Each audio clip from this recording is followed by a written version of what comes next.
बच्चों तो अब हम डिस्कस करेंगे question number 11 from the chapter structure of atom, जहां हमें गिवन है a 25 watt bulb emits monochromatic yellow light of wavelength 0.57 micrometre. So calculate the rate of emission of quanta per second. ठीक है, सबसे पहले तो इस क्वेश्चन को समझने की कोशिश करते हैं। ये कुछ हद तक पहले जैसा ही क्वेश्चन है, पिछले क्वेश्चन जैसा ही, बट यहाँ पे थोड़ी सी वर्डिंग्स अलग होने से आपको थोड़ी दिक्कत हो रही होगी।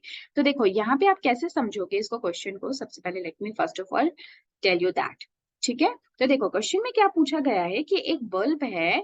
ठीक है, ये एक बल्ब है, ये बल्ब है हमारा। ठीक है, होल्डर पे लगा हुआ है and this emits power, power of कितना, 25 वॉट। ठीक है, अब 25 वॉट का मतलब क्या होता है, पावर क्या होता है, पावर होता है कि कितना कोई एक आपका लाइट का सोर्स एनर्जी को प्रोड्यूस करता है पर यूनिट टाइम। ठीक है, इसका मतलब कि अगर हम बोलते हैं 25 वॉट, तो मैं इसको क्या लिख सकती हूँ, 25 जूल पर सेकेंड भी लिख सकती हूँ। इसका मतलब ये है कि 25 जूल्स जितनी एनर्जी पर सेकेंड रिलीज करता है ये बल्ब। ठीक है, तो ये हो गई 20 वॉट पावर। ठीक है, अब इन्होंने कहा कि ये क्या एमिट करता है, एक मोनोक्रोमेटिक लाइट। अब क्योंकि मोनोक्रोमेटिक लिखा है ना, तो ये जो चीज मैंने ड्रॉ की है ना, दिस वुड बी रॉन्ग। तो अब हम वापस से इसको अपडेट कर देते हैं हमारी इंफॉर्मेशन को। क्योंकि इन्होंने कहा है कि जो बल्ब है वो मोनोक्रोमेटिक है, इसका मतलब है कि वो सिर्फ सिंगल वेवलेंथ की लाइट को ही प्रोड्यूस करता है। यानी कि मतलब ये जगह जगह पे स्कैटर नहीं होगी light, this will be just जैसे एक लेजर होता है ना, बिल्कुल उस तरह से इसकी लाइट होगी, बिल्कुल एक ही पॉइंट पे। ठीक है, तो इससे क्या पता चल गया कि ये मोनोक्रोमेटिक लाइट जो है उसको प्रोड्यूस कर रहा है। Is it clear? और ये लाइट कैसी है, येलो कलर की है। ठीक है, ये भी इंफॉर्मेशन दी है। सो ऑफ वेवलेंथ, वेवलेंथ भी इन्होंने आपको दे रखी है। वेवलेंथ कितना दिया हुआ है, 0.54 micrometer.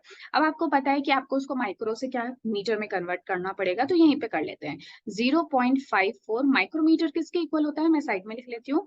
1 micrometre is equal to 10 to the power of -6 of metre. तो माइक्रोमीटर की जगह आप मल्टीप्लाई कर दो 10 to the power of -6 metre से, तो ये आपका उसके अंदर कन्वर्ट हो गया, मीटर में चेंज हो गया।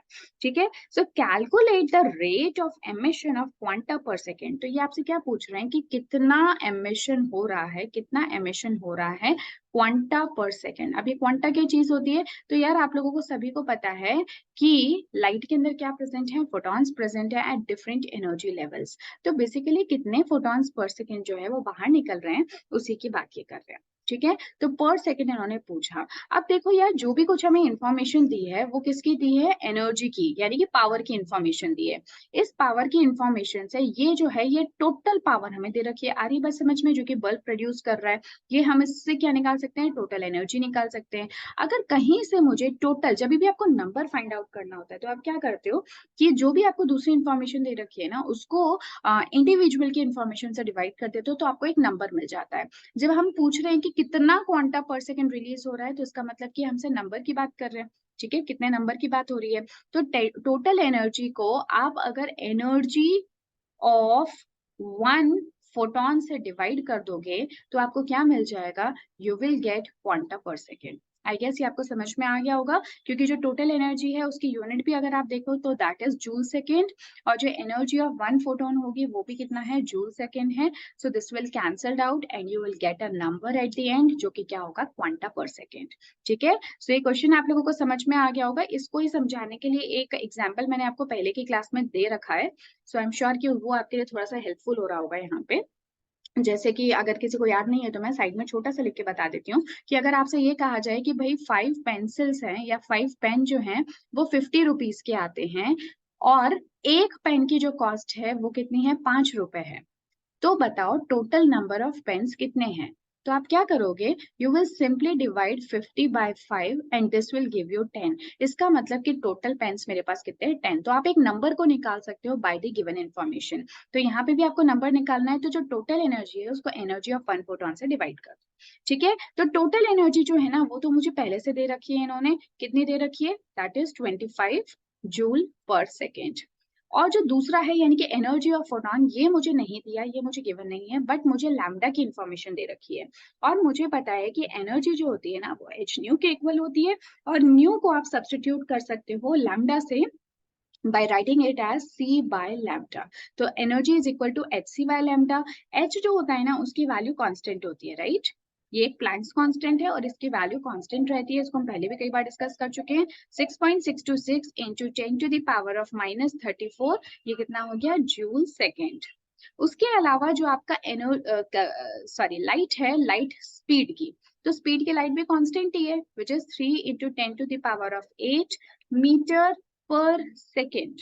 ठीक है, और देखो लैम्डा आपको कितना गिवन है, जिसको हम ऑलरेडी मीटर्स में कन्वर्ट कर चुके हैं। So this is 0.54 into 10⁻⁻6 metres. ठीक है, सबसे पहले तो हम क्या करते हैं, यूनिट्स को कैंसिल आउट कर देते हैं ताकि हम कंफर्म हो जाएं कि हम सही तरह से प्रोसीड कर रहे हैं और सही वैल्यूज हमारी आने वाली है। सेकंड पर सेकंड कट गया, मीटर और मीटर कट गया, तो बीच में बचा क्या, सिर्फ जूल्स बचा, यानी कि हमारा एनर्जी का आंसर यहाँ से आ जाएगा। ठीक है, जब आप इस पूरे को सॉल्व करोगे ना, एक बार आप करके देखना, at the end you should get your answer as 34.87 into 10⁻⁻20 joules. ठीक है, ये निकल के आ गई आपकी एनर्जी एक फोटोन की, जबकि टोटल कितनी थी, देखो ऑब्वियसली काफी कम भी है ना, 10⁻⁻2 है, जबकि ये कितनी है 25 है। अब आपको क्या निकालना है, आपको निकालना था नंबर ऑफ क्वांटा, ठीक है, या फिर number of photons that are released per second, ये आप लोगों को निकालना था। तो आप क्या करोगे, total energy divided by energy of one photon. तो टोटल एनर्जी कितनी है 25 जूल पर सेकेंड, सही बात है। और जो एनर्जी ऑफ वन फोटॉन्स है वो अभी हमने निकाला 34.87 इंटू 10⁻⁻20, और ये कितना हो गया, ये भी आपका जूल निकल के, ये किस में निकल के आ रहा है, जूल पर सेकेंड में ही तो निकल के आ रहा है ना, सही बात है। तो ये आपका निकल के आ गया जूल। Is that clear? अब देखो यहाँ पे अगेन आप जो है वो इसको यूनिट्स को काट दो, तो देखो जूल से जूल कट जाएगा और आपको फाइनली जो भी आंसर मिलेगा वो पर सेकेंड में मिलेगा और वो एक नंबर होगा। ठीक है, और वो क्यों नंबर होगा ये चीज मैं आपको पहले भी बता चुकी हूँ। ठीक है, तो 25 को जब आप 34.87 इंटू 10⁻⁻20 से डिवाइड करोगे, so you will get your answer 7169 into 10⁻19। ठीक है, ये इतना कुछ आपका आंसर आ जाएगा। ये क्या आ गए, नंबर ऑफ फोटॉन्स आ गए, और किसके अंदर, पर सेकेंड में। ठीक है, तो इस तरह से आप इस क्वेश्चन को सॉल्व करोगे। आई गेस कि ये क्वेश्चन जो था वो इतना डिफिकल्ट नहीं था, बट क्योंकि इन वर्डिंग से और इन चीजों से अभी आप थोड़े से अनजान हो, तो आप लोगों को थोड़ी डिफिकल्टी हुई होगी। पावर गिवन था तो उसको किस तरह से सोचना है, किस तरह से उसका कन्वर्जन करना है, उसमें थोड़ी सी दिक्कत हुई होगी, बट अब आप समझ गए होगे। सो यस, इस तरह से भी क्वेश्चन आपसे पूछे जा सकते हैं। So this was your question number 11। मैं आपको टेक्स्ट पार्ट में भी इसका एक बार आंसर जो है वो शो कर देती हूँ। तो देखो, सबसे पहले एनर्जी ऑफ वन फोटोन इन्होंने निकाली बाय यूजिंग दिस फॉर्मूला, जहां से कुछ इतनी एनर्जी निकल के आई, और जब उनको नंबर ऑफ फोटॉन्स एमिटेड पर सेकेंड निकालना था तो उन्होंने टोटल एनर्जी को डिवाइड कर दिया एनर्जी ऑफ वन फोटोन, जिसको सॉल्व करने पे आंसर कुछ इतना आया। ठीक है, so this was all about the question number 11। I am sure कि आप लोगों को बहुत हेल्प मिल रही है इन क्वेश्चंस को सॉल्व करने में, ना सिर्फ स्ट्रक्चर ऑफ एटम चैप्टर से, बल्कि और भी जो दूसरे चैप्टर्स मैं कंप्लीट करा चुकी हूँ इस यूट्यूब प्लेटफॉर्म पे। तो अगर आपको ये हेल्पफुल लग रहे हैं तो प्लीज चैनल को सब्सक्राइब करो, शेयर करो उन लोगों के साथ में जिनको जरूरत है, जो केमिस्ट्री पढ़ रहे हैं, जिनको जरूरत है आगे कॉम्पिटेटिव एग्जाम्स के लिए या फिर अपने बोर्ड एग्जाम्स के लिए इन सभी पोर्शंस को कवर करने की। ठीक है, तो इसी तरह से मैं आप लोगों के लिए और वीडियोस लेकर आती रहूंगी, अगर आप लोगों का बराबर का साथ मुझे मिलता रहेगा। So yes, thank you so much for this video. Next video में मिलेंगे क्वेश्चन नंबर 12 के साथ। Till then take care.